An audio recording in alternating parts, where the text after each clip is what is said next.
All right, greetings everybody, and welcome to week number 8. That is right, week number 8 of your 7314 class, which is your reference class. As always, I'm your professor, Dr. J.S.K. Austin, and the first thing that I want to tell you is, well, we are kinda halfway through almost. So we did start in August. This is week 8 of a 15-week class, so we're kind of in that midway area. I know that Thanksgiving and some other things kind of mess with, as well as exam time, kind of mess with whether or not it's perceived that we're in the halfway point. But I feel this semester has been going by very quickly, and we are at that halfway point, and I have very much enjoyed this time with you. Let's finish as strong as we started. And the way to finish as strong as we started is to first do a state of the course update, this here check-in video. And then after we do our state of the course update, we are going to contextualize the Wikipedia assignment that you all have due this coming weekend. So let's go ahead and get into a state of the course update. Give me one moment, Paul. All right, so there actually are a few things that I need to mention in the state of the course update. And the first thing is what I just actually mentioned, but I'm going to mention it again. You do have an assignment that is due this coming weekend, and that is going to be your Wikipedia edit assignment. I am expecting you all to turn it in on time, unless you make arrangements with me beforehand, explaining some reason why you are not able to do so. All right. Now, having said that, the Wikipedia edit assignments, first of all, I do want you all to follow the prompt.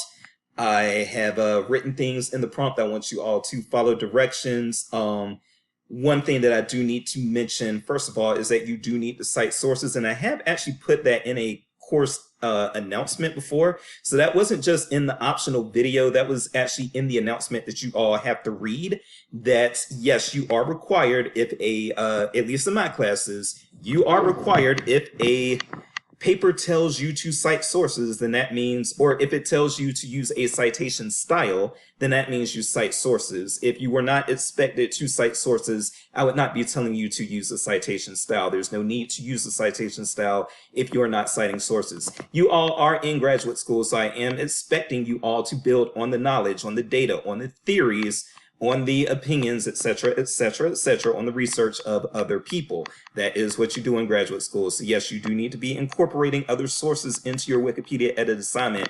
If you did not have references in your first assignment, which again, I told you in a course announcement that you needed to do that.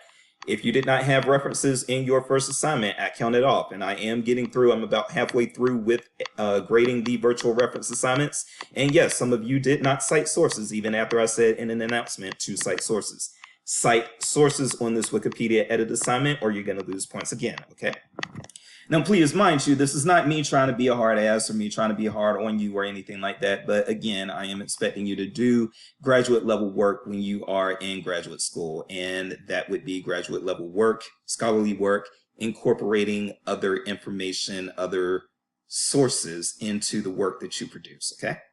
Another thing that I noticed in the virtual reference assignments that needs to be corrected on the Wikipedia edit assignments, and again, you lost points on this if this was you, was I did have people make the APA mistakes that I warned you all in, I believe, the week 3 check-in video not to make.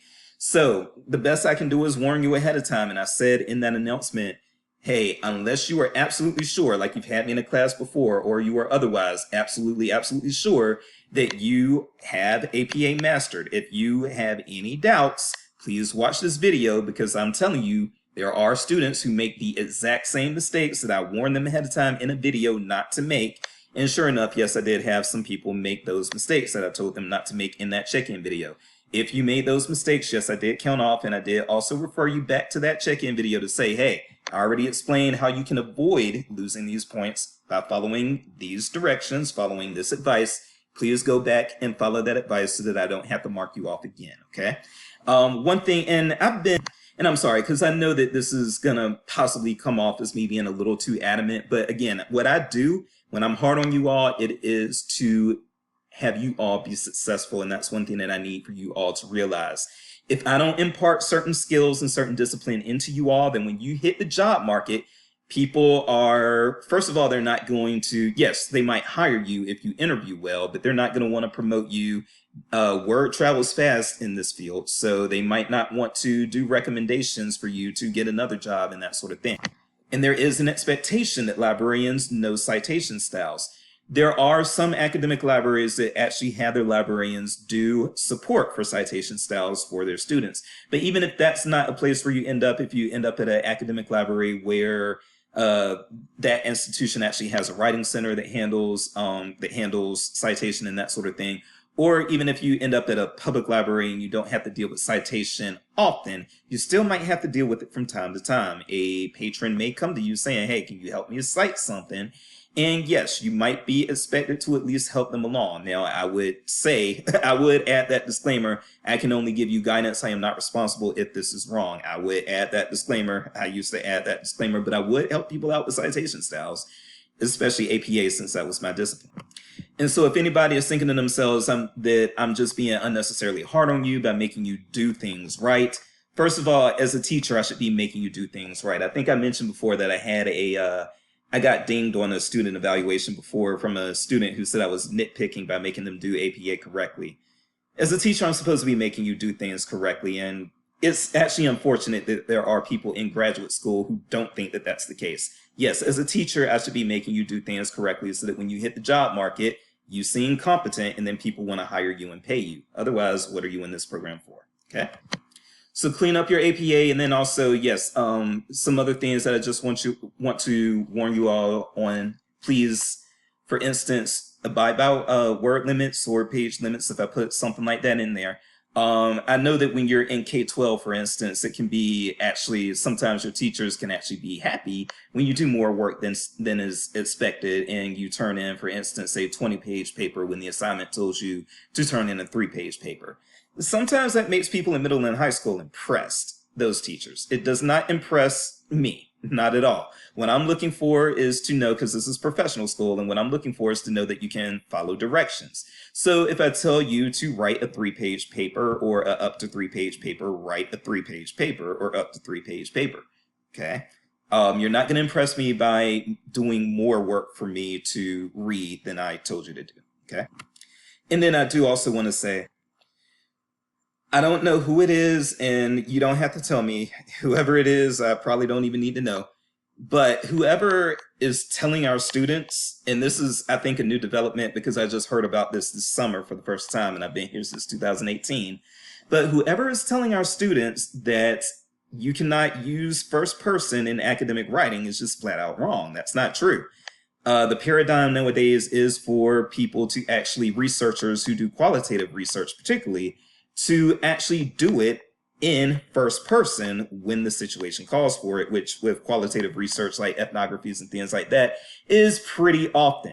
So yes, several of you wrote your papers in a very awkward third person where you're like talking about yourself, but you're talking about yourself as the researcher or the librarian or by your first name. But the writing was just awkward, and that was something that was distracting me. And it's actually making me take longer to grade than I would otherwise. It's taking me longer to grade y'all's assignments than it has previous semesters. And again, this is due in part to this not using first person, and it's just kind of throwing me. Because it's robotic, it almost looks like it's AI when you're writing in a way that is referring to yourself in third person. And so, of course, when something looks AI-ish, I have to also make sure that it's not AI, and that also takes time. So, yes, please do not use third person if you can use first person. On your Wikipedia edit assignment, you can say, I edited this page. You don't have to say, the student edited this page. Please just say, please use first person. You're not getting points off if you use third person, but just know it's really, really awkward, and it's making it take longer to grade. Okay, so that's that part of the state of the course update. Let's see what else we've got. Okay, a lot of the state of the course updates this week, so I apologize for that, but it is what it is. I'm trying to keep y'all in line, trying to make sure that you all are successful and on task. So other things within our state of the course update, also I do want to let you all know, and there is an announcement about it. As I told you all, I would do the semester long project is now available. It was made available on October the 3rd, which was last Thursday. So you all can now start working on your semester long project. If you have not started working on it, I do recommend that you go ahead and start working on it immediately, especially since, again, October is a month where you do not have any, I repeat, you do not have any discussion board prompts. And the reason for that is so that you can redirect that time into doing your semester long project. I'm personally I don't really like doing it that way, but it's the best way for the students. Personally, I like having discussion board prompts every single week because that keeps the students connected to the class. But there are a lot of things that I have to teach you all per ALA for this reference class. And, I got to teach you all those things, and then even after I teach you all those things, I still want to wedge this semester-long project in there so that you have some familiarity with the resources that you're going to be using when you actually get a professional job. And so with all that said, the thing that had to go was the every week discussion board prompts. That just is what it is. We don't have time to do all the assignments and the semester-long project and do the discussion board prompts, but you don't have another discussion board prompt until well into December. So October should be a month that you should take advantage of to work and get a dent in on that semester long project, okay? And finally, the last thing that you need to know at the moment is that our final sync session, our October the 29th sync session with Wolfner Library, will be happening again on October 29th, so at the end of the month, the last Tuesday of the month. So you still got a few weeks before that happens, but you will not have any sync sessions in November or December. You'll be done with those come the end of October, so be prepared for that. And then I will have some more information about the LibGuides next week, so don't worry about that. Right now, I want you to focus on the Wikipedia edit assignment. All right, that is it for the State of the Course update. Now let's talk about this Wikipedia edit assignment. Let me add some context and tell you all why I assigned this. So now let's talk about Wikipedia for a while, and I do mean a while. This is actually going to be a very long check-in video. This one is probably going to be about an hour long unsped up. So I do recommend that you hit that speed up button if you have not done that already. And from there, we are going to get into the what, the why, and the how, I guess, of Wikipedia and why it actually is important to librarianship. So the first thing that I want to tell you all is that, yes, this is my favorite assignment that I assign in any of my classes. And there is a reason for that. The reason why this is my favorite assignment that I assign in any of my classes is because this is one of the assignments where it really actually helps the overall populace at large. I know I'm sounding like I'm over romanticizing, but let me explain what I mean by that. So if you write a paper, if you do a LibGuide, if you complete your semester long project, so forth and so on, the direct benefit is to you and me. I learned something by reading your work and you learn something by doing your work, right? But it really doesn't go beyond the classroom. The Wikipedia edit assignment, one of the reasons why I love this assignment so much, if I'm going to be honest with you, is because this Wikipedia edit assignment is something that helps people beyond this class. And this is also one of the reasons why you are allowed to do your Wikipedia edit assignment on any topic, not any topic that you choose, but 99% of Wikipedia pages, if you decide to select that one to edit, I will be just fine with that. And if you are unsure as to whether or not I will accept the accept the page as one for you to edit, by all means, reach out to me and see if that is one that you can edit, and I will say yes or no. Also, if you do want to actually create a new Wikipedia page, again, as I mentioned in a previous check-in video, yes, you may do that. It will take more time than just editing one, but you are allowed to do that if that's what you want, and students have done that in the past before. Now, I will also warn you, you do not get extra credit for doing that. You will get the same credit that everybody else did, but maybe you can enjoy the assignment more. I am pro you all enjoying these assignments when you do them. So with that said, one thing that I want to kind of talk about really quickly is why we don't use Wikipedia in this, well, I shouldn't say this. Let's talk about, I want to dispel some myths. That's what I want to do. So a lot of students, this was not the case when I was growing up because there was no Wikipedia when Dr. Jace was growing up. But a lot of you all who are in your 20s and 30s still, I'm 41, a lot of you who are in your 20s and 30s still, you grew up in situations where your K-12 teachers told you, and maybe even your undergraduate professors told you, that Wikipedia is not a reliable source because it's inaccurate. I hear that from students all the time. And I want to dispel that because Wikipedia is actually as accurate as your typical encyclopedia, like Encyclopedia Britannica and things like that. Wikipedia has shown to be just as accurate as those things. It does a very good job with its own little internal peer review system where it has editors who peer review one another. Okay? So Wikipedia is accurate, but Wikipedia is still not a reliable source for researchers. And I want to explain why that is. There are two issues with Wikipedia, and neither of those issues is accuracy, but there are two specific issues why you would not use Wikipedia in serious research, or at least why you would not cite Wikipedia in serious research. And those two reasons are stability and authority. Again, they are stability and authority. Let me tell you what I mean by those things and why these are the prongs that would disqualify Wikipedia from being something that you would actually cite in serious research unless you're doing your serious research on Wikipedia or something like that. Okay, so let's start out with authority. What do I mean by authority? So when I say authority, I'm talking about authorship. And I say this is somebody, I used to be a newspaper reporter way back in the day from when I was 22 until I was 25. That was my first job out of college. I was a newspaper reporter at my hometown newspaper, the Henderson Daily Dispatch in Henderson, North Carolina.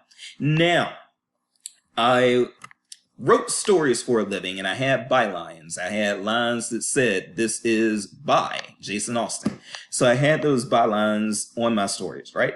And so you knew who was writing the story. You knew who was bringing you this information. And so you could also vet me. You could see what my credentials are. You could see, okay, he has education from the University of North Carolina at Wilmington. He currently is employed by the Henderson Daily Dispatch. So this is one of their own staff reporters putting out this information. And I know that what he does, supposedly at least, as an impartial member of the press, covering objectively news articles within Henderson, North Carolina and surrounding areas, right? And authority comes into play in a lot of other things, especially when you're talking about opinion pieces, right? So it is good to know who authored things, especially with opinion pieces, so that you can know, oh, okay, this is somebody who is actually trying to make a point and sway me this way.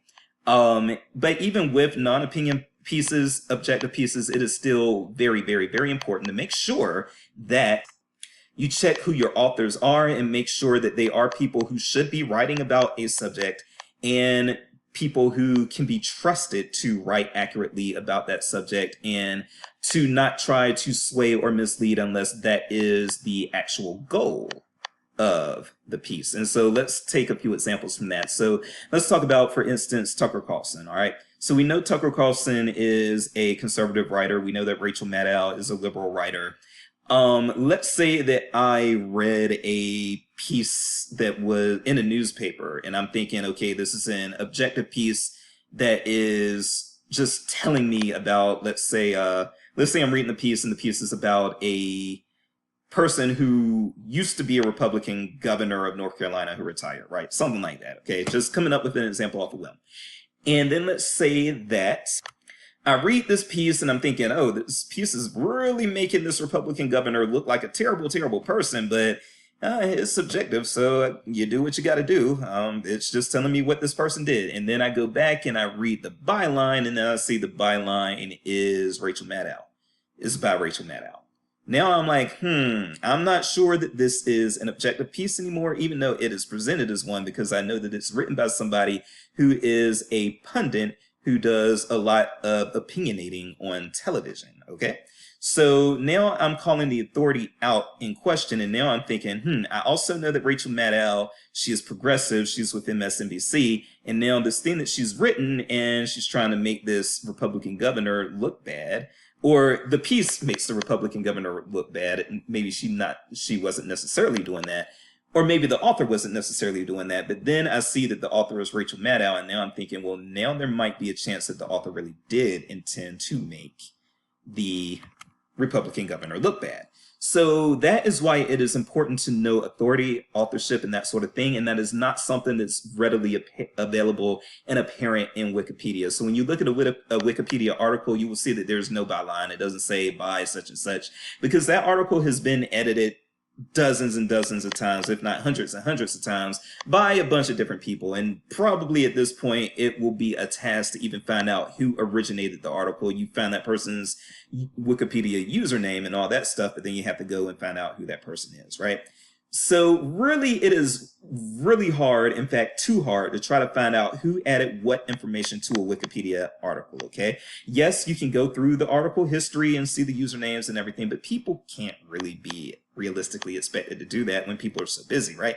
So you don't know who's authoring Wikipedia or who's authoring or editing Wikipedia pages. And when you don't know who's doing that, that becomes a problem because you don't know what their objectives are. And so that makes authority an issue with Wikipedia. Now let's talk about stability.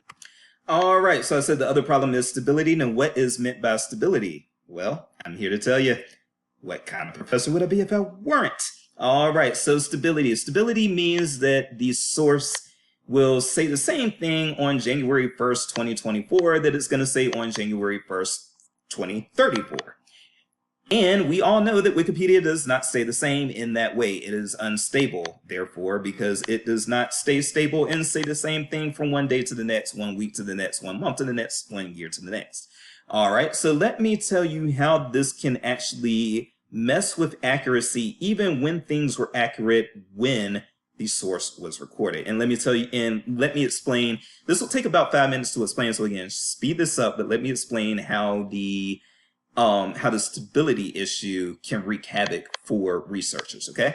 So I always like to use the USSR as an example, all right? So for those of you who don't know, again, Dr. Jace is so old that I actually do remember when the USSR used to exist. I actually remember when I was 8 years old, the USSR dissolving. I remember this. I remember it being a big deal, even though I didn't really understand what was going on. Even my teacher talked about it in class, okay? So I remember this. But if you were to, let's say Wikipedia existed in 1989 when the USSR were still around, all right? If Wikipedia had existed in 1989 when the USSR still existed, then if you saw a Wikipedia page in 1989 that said the USSR is, that Wikipedia page would be accurate because the USSR was still around at that time. Now, let's say that you could fast forward a few years and go to 1995, and let's say that Wikipedia were around in 1995, and then you could turn around and look up the USSR in Wikipedia in 1995. It would be the exact same page, but the page would be edited by that point to say that the USSR was. In both cases, it's still accurate. In 1989, it's still accurate for Wikipedia to say the USSR is. And then in 1991, somebody's going to update that page and say that the USSR doesn't exist anymore. And then come 1995, you'll see that page, and that exact same page will now say the USSR was. It's accurate in both cases because the USSR doesn't exist anymore in 1995. But this is a problem for researchers. What researchers need is to be able to cite sources that will say the same thing again in 1989 that they're going to say in 1995. So actual researchers may actually need that inaccurate source, and it wouldn't be inaccurate. It would be inaccurate. Well, it would be inaccurate at that time. It would be inaccurate in 1995. Let's say that the researcher actually found a source about the USSR. This is some person who was doing research on the USSR in 1995, right? And let's say that they found something that was written in 1989 about the USSR. And so that piece was talking about the USSR as if it still existed. Now, that piece would be outdated by that point in 1995 because the USSR doesn't exist by that point. But the USSR did exist when that piece was written, and so the information in that piece was accurate, when it was written, and that researcher might actually need a piece that has the historical information, the information that was accurate at that time. That researcher might actually need to see okay, this is a point in time, 1989, and I need to see exactly what was being said about the USSR in 1989. I cannot have anything post, nothing post hoc or anything like that. I need to know what was being said at that time. Wikipedia cannot be relied on as that type of source because Wikipedia is unstable and it will not say the same thing in 10 years that it is saying now. Very few pages on Wikipedia are going to say the exact same thing on October the 9th, 2034 that they're saying on October the 9th, 2024, okay? So it's an unstable source, and it is also a source that has specious authority. And so with those two things going on, this is not a source that researchers will use in formal research, or that they will cite in formal research, but they still may use it for other things. Give me one moment. So then to bring it back, Wikipedia does have its place in the libraries, but the place is not to be directly cited in anybody's actual serious work. What you're going to use Wikipedia for is a start-off point. And this goes with, now by the time Dr. Jace was working in libraries, the internet was a thing. My first librarian job was in 2008. So of course, by 2008, you already had high-speed internet and wireless internet and Wi-Fi's and all this stuff, okay? But there was a time prior to the internet, and that was also prior to the World Wide Web, and that was also prior to Dr. Jace being a librarian. There was a time when librarians, because they didn't have something like the internet, when a patron came to them with something that they weren't sure about, like if a patron came to them and was asking a question about, I talk about cluster B a lot, so I'm going to go there. Like, let's say a patron came to them and was just like, hey, I need information about cluster B. Before the internet, what these librarians would have to do is they would have to go to things like ready reference sources or encyclopedias and try to look up and say, okay, this person just asked me about cluster B. How do I learn about that? Oh, okay, let me go to this encyclopedia and see if it's got anything in it. And a lot of times the encyclopedia would have that start out information to give the librarian the background information that they needed so that they could then say, oh, this is what this patron is talking about. Now let me help them get sources so that they will be able to fulfill their information need. Well, in today's day of the internet, Wikipedia has actually replaced that. It's pretty much replaced that function of the old school encyclopedia for reference librarians. Nowadays, when a reference librarian gets a question, they're usually not going to the encyclopedia to get background information. They're going to Wikipedia because it's right there on their computer. They can just type in, it comes right up, and then they've even got all of these links. You can go down these rabbit holes in Wikipedia, as you all know. So with those things going on, yes, librarians are using Wikipedia, and don't let them tell you they are not. They are using Wikipedia to get that background information that they need in order to fulfill a reference request. And Wikipedia does a pretty good damn job of it. I use Wikipedia when I'm on the reference desk, and it does wonders for me. It really does help me fulfill patron needs very quickly, but I don't refer the patron to Wikipedia. I always use Wikipedia as my starting point. I get subject terms to search for and things like that from there, and then I find sources that can be helpful to the patron, okay?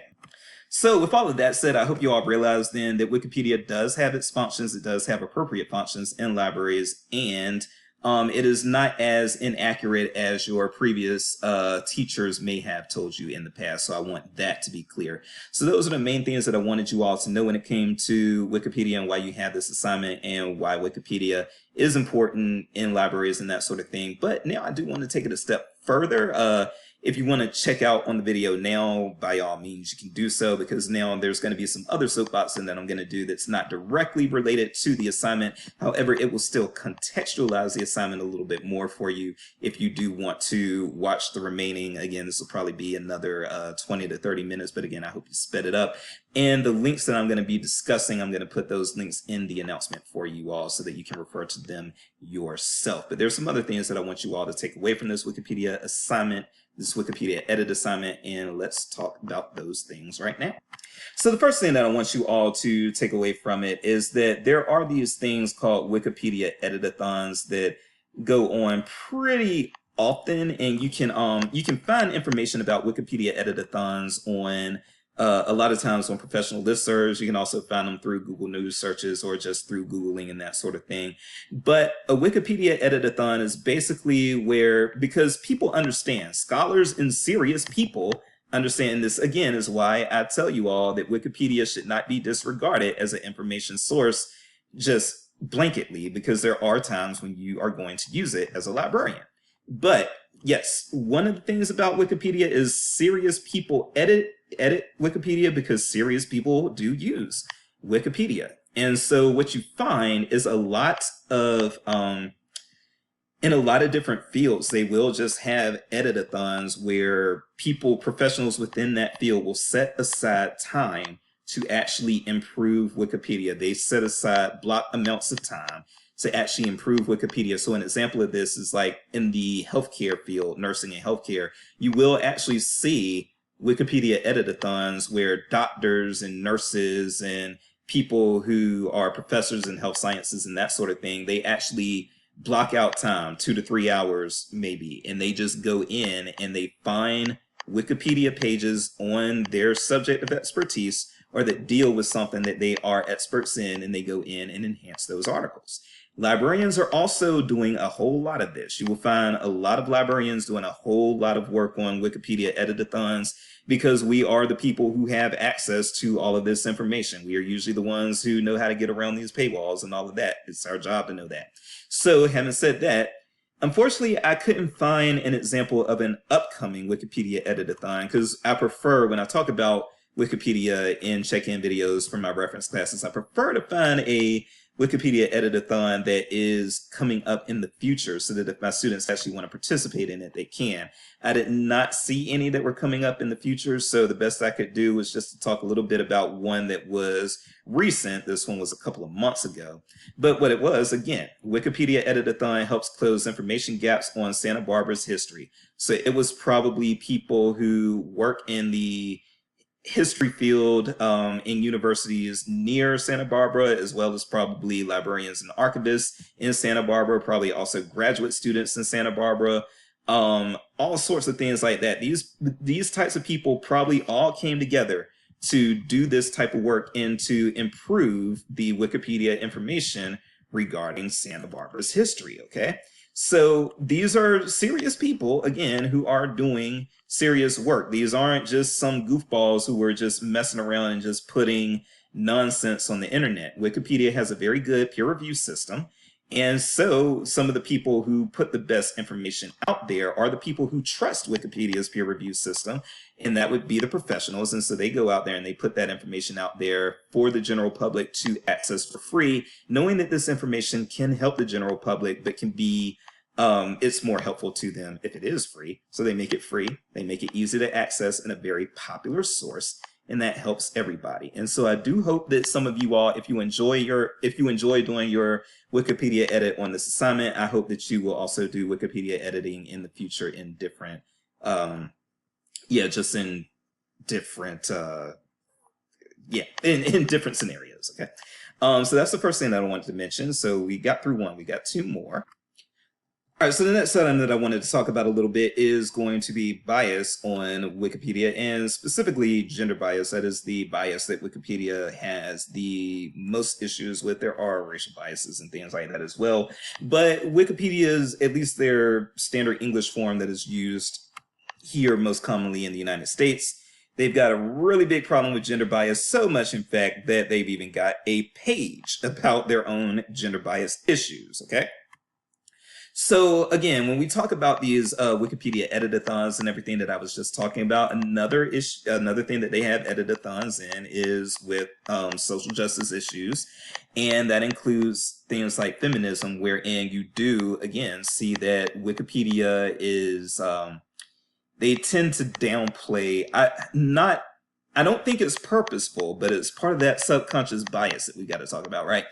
Wikipedia, the way it manifests, it doesn't play up the accomplishments of women throughout history the same way that it does men, and it doesn't play up the contributions of women to particular things that pages might be about in the same way that it plays up the contributions of men, okay?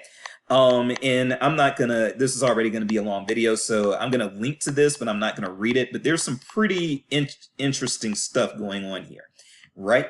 And so another thing that I want you all, and this is kind of an article that kind of goes along with this and how you can actually do advocacy work through Wikipedia editing and that sort of thing. So this is a great example of this. This 33-year-old made more than 1,000 Wikipedia biographies for unknown female scientists.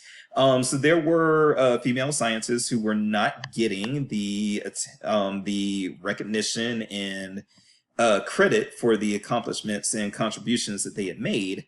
And again, that comes from gender bias. That is a problem. And this was Jessica Wade was somebody who recognized this issue. And so she took action, and she took action by creating these Wikipedia pages herself. And so this is something else that I want you all to know is fair game and something that you can totally do some work with yourself. Okay. If you would like to, well, first of all, let me say this. Librarianship, there are a lot of people who identify as feminists in librarianship, and that is a great thing. That's a good thing. And so if that would apply to you, then one thing that you may be interested in doing again is trying to help solve the gender gap and the gender disparities related to Wikipedia and gender bias therein. So you could do something similar to what Jessica Wade did. Jessica Wade concentrated, I guess, on scientists, but let's say that somebody in here is an anthropologist and they know of 1,000 great women from anthropology that do not have Wikipedia pages, but are notable enough and have enough notoriety to where it would justify them having a Wikipedia page. That could be you. You could be the person who starts doing that advocacy work and who gets those bios on Wikipedia. So what I'm trying to get you all to see is that Wikipedia, when you're an information professional, Wikipedia is one of the ways where you can actually create social change without going out there. I think a lot of people think that if you want to do social change, you got to go out there and march and riot and all that stuff. And to be honest with you, a lot of that stuff isn't even effective. Marches, this is a discussion for another time, but I'll just say quite clearly that marches, the research shows they're actually not that effective, okay? But something like this is effective. If you want to broaden the knowledge in the public sphere of people who have not traditionally gotten the recognition that they should have, then Wikipedia is one of your outlets to do it. And I would say that Wikipedia is one of the ways for you to kind of develop maybe a little hobby or a little outlet to pass time. Oh, okay, well, nothing else is going on, but hey, why don't I improve a Wikipedia page and make life a little better for everybody and share information? I think that's always a great thing. Got one more thing to go over, so this is not going to take the hour that I said it was going to take, probably going to be 45 minutes at this point. So let's talk a little bit about Stephen Pruitt. All right, so raise your hand if you have heard of Stephen Pruitt. Do I have all 22 hands in my class up? Do I have them all up? I don't. You haven't heard of Stephen Pruitt? Well, that could be a problem because Stephen Pruitt probably has had a hand in some of the information that you read today if you read Wikipedia today. Want to know why? Because here is who Stephen Pruitt is. Or, well, maybe not there. All right, this is better. Okay, so here is who Stephen Pruitt is. So if you are not familiar with who Stephen Pruitt is, don't worry, I've got you covered. This is Stephen Pruitt. Stephen Pruitt is a man who has edited Wikipedia as of 2021, so it's more than this now, but as of 2021, he had made 4.4 million edits to Wikipedia. That is 4.4 million as of November 2021. He's also created at least, I think I read somewhere that he has created at least 10,000 original pages as well. So this is somebody who is controlling the information that people are consuming every day. I shouldn't say controlling, but he's got a heavy hand in the information that people are consuming every day. And nobody knows who this guy is. And nobody knows what his intentions are. And nobody really knows, at least not that accurately. He has created, I said 10,000, I lowballed him. He has created more than 33,000 original articles, ranking him number 7th all time by that metric. And again, this was in 2021, so things could be even more so now. He could have an even bigger foothold in the information that we've been consuming. Folks, I don't like this, and I'm going to tell you why. Stephen Pruitt is actually kind of like a phantom, just kind of like a phantom information provider, right? This is a guy who's basically providing people with information and doing so anonymously. He is doing it incognito, right? You, even when you are looking at Wikipedia pages, if you want to assume that Stephen Pruitt had made one of the edits in your Wikipedia page, you might not know which one it is, especially if you don't know his username and if he has more than one, right? So I say this to say that this really worries me, and I am also somebody who, quite frankly, believes that we're going to have a world war. I think within the next 5 years, I just think it's happening.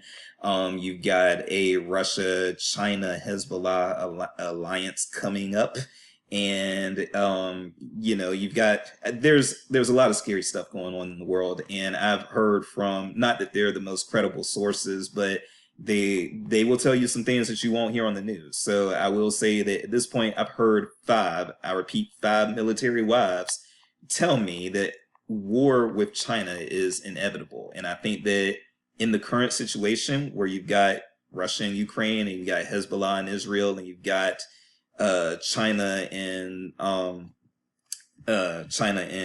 Taiwan. Yeah, the China-Taiwan conflict and all these things going on.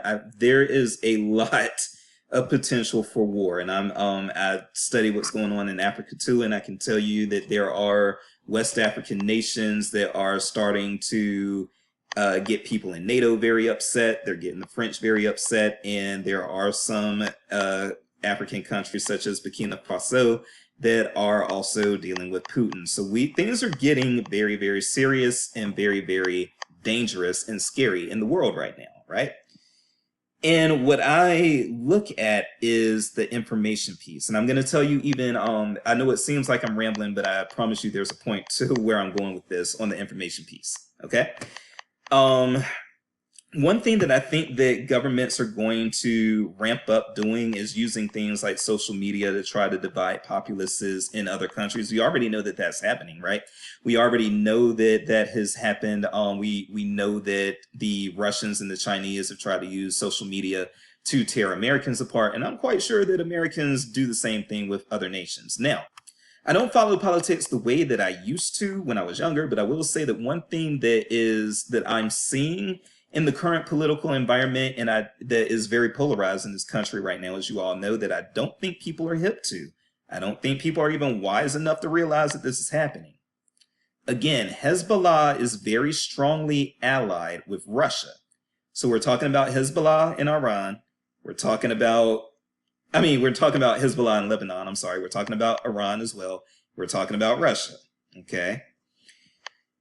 Think about what you've seen. Again, these are allies. Hezbollah and Russia are allies. Now, what have you seen with the polarized American debate for the past few months, if not maybe even a year or two? What have you been seeing? You have seen a bunch of liberals in America being very supportive of Ukraine and being very supportive of Lebanon. You are also seeing a lot of conservatives in this country being very supportive of Israel and very supportive of Russia against Ukraine and saying F NATO. I'm seeing this stuff all the time. This is dangerous, and I don't think Americans on either side realize that at the same time that we're squabbling with each other saying, hey, Ukraine, Russia, Hezbollah, Israel. The same time that we're squabbling with each other, I don't think we realize that the people that we are disagreeing to support are allied with one another. Again, let me restate that to get you all to see where I'm coming from, right? So liberals in this country are very supportive of Ukraine and very supportive of Lebanon. Conservatives in this country are very supportive of Russia and very supportive of Israel. Lebanon, Hezbollah, and Russia are allied. So we have our right-wingers tooting out Russia. We have our left-wingers tooting out Hezbollah and Lebanon. And we have people not realizing that these entities are allied And so we are arguing with each other about supporting groups that are allied with one another. And that is very dangerous. It's going to rip us apart. Okay. We don't even realize that the people that we're disagreeing to support are on the same side. And that is very scary and very dangerous. Okay, I said 45 minutes. Let's take it up to 48 minutes. But let me just, with all of that soapboxing going on, let me just say that I think that there is room, just like we use social media to tear Americans apart. I do think that there is room to use Wikipedia for that as well. So far, that has not really been happening. And I think the reason that that's been happening is because they have not figured out a way to get around the peer review system that Wikipedia has with its editors, and that is a great thing. I'm thankful for that, but that may not always be the case. They may figure out how to get around the peer review system, and that might include bots and that sort of thing that are in AIs that are actually acting as if they are Wikipedia editors. But their real objective is to disinform Americans and to turn us against each other. I do think that Wikipedia is a tool that can be used for that. And that is something that scares me. I do also want to say, just really quickly, and I hope this is not seen as shaming, but it's something that I feel also, it just quite frankly bears mention. For people who are going into librarianship, this is something that I say in part to protect people that I know are going into librarianship. And I hope nobody gets offended by this. Please know that this is coming from a place of love, even if it's something that you get offended by. All right, so let me say this. I'm 41 years old. I think I said that before. I'm 41 years old. Stephen Pruitt here is 40. He's 40 years old. So he's actually younger than me. And I don't think he looks younger than me. Again, I don't think he looks younger than me. Now, I don't know his lifestyle for sure. So I'm going to be very careful about what I say. But I do wonder, for somebody who's made 4 million and counting Wikipedia edits, for somebody who has created 33,000 and counting Wikipedia pages, I'm wondering what kind of balance is going on in Stephen Pruitt's life, okay? Because you have to have balance. You can't just always be doing something like Wikipedia. You have to get exercise. You have to have a social life. You have to do these things in order to be healthy. And I've been in librarianship for a long time, and I know that a lot of librarians have very unhealthy habits because they make this career their entire life. There are a lot of librarians who are just really, just awkward or introverted or that sort of thing. But, just people that didn't have a whole lot of contacts growing up, right? And then they get into librarianship. And this was true of me at one point. It's not true of me now, but it was true of me at one point. People get into librarianship and then they make librarianship their whole social life because they go to these conferences and now there are a bunch of other awkward people just like them. And they love it. And, we have things in common and we can enjoy talking to each other and we have similar interests and such and such and such, right? But what ends up happening within librarianship with that is it becomes a cult. And I even say librarianship is a cult, and I say it unapologetically. It is a cult. And again, that's something that I can get into later, but now is not the time for it. But what I will say is, what a lot of librarians end up doing is they don't have contacts outside of librarianship. And they will say this proudly. I've had librarians tell me proudly that all of their friends are other librarians. And that is a terrible way to live. It just is. Librarianship should not be your social life. All your friends should not be librarians. And you should do things like pull back from librarianship every now and then. Go exercise to stay healthy.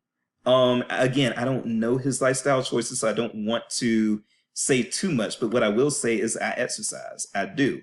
And that does help me look slightly younger than some of these people who are in their late 30s. Again, I'm 41, but I know people who are in their mid and late 30s who don't exercise, and I actually look younger than they do. Okay? You don't have to run a mile every day. You don't have to do intense exercise. You probably don't even have time for that. But if you can just get your body in sync by doing some yoga or some Pilates or just stretching for 10 minutes a day, that is something that we need to keep our bodies and minds in sync and to stop ourselves from stressing out and those sorts of things, right? And that's how we stop ourselves from dying early. Listen, I have high cholesterol. My mother's father, my grandfather, died of a massive heart attack at the age of 45. And it was in part because he had very poor work-life balance. He would work actually 3 jobs, my mama told me, Back in those days, black people had to in the South. But nowadays, things are different. And so now you do need to pull away and have some balance and keep yourself healthy. And frankly, I think that I'm just going to come out and say that I think that Stephen Pruitt might be neglecting keeping himself healthy in other ways, and it's making him look older because he's spending so much time on Wikipedia. Don't allow that to be your librarianship experience. And I'm not saying that to be mean, and I'm not saying that to scold, but I've seen it. I've been in this field since 2006, so I've seen it. I've seen it a lot. There are a lot of unhealthy librarians out there, mentally and physically unhealthy librarians out there who have made librarianship just their entire life. They date librarians. They hang out with librarians. They will go to every single conference they can because the only people who can bear being around them are other librarians. And I don't want that for you all. Learn very early in your careers how to say no. Attend workshops that talk about work-life balance. Do the things to keep yourself healthy, because you know what? You only live once. And if you mess your body up early, I don't know what to tell you. You only get one body. So, okay, so I went 50 minutes, but still under an hour. We'll leave it at this. And again, I hope you sped it up, but we'll be back next week. I am Dr. Jace, and I would say that Wikipedia is one of the resources that is a lot better for us than it may appear on its face. Jace face made the rhymes. Now it's time to get out. I'll see you next week.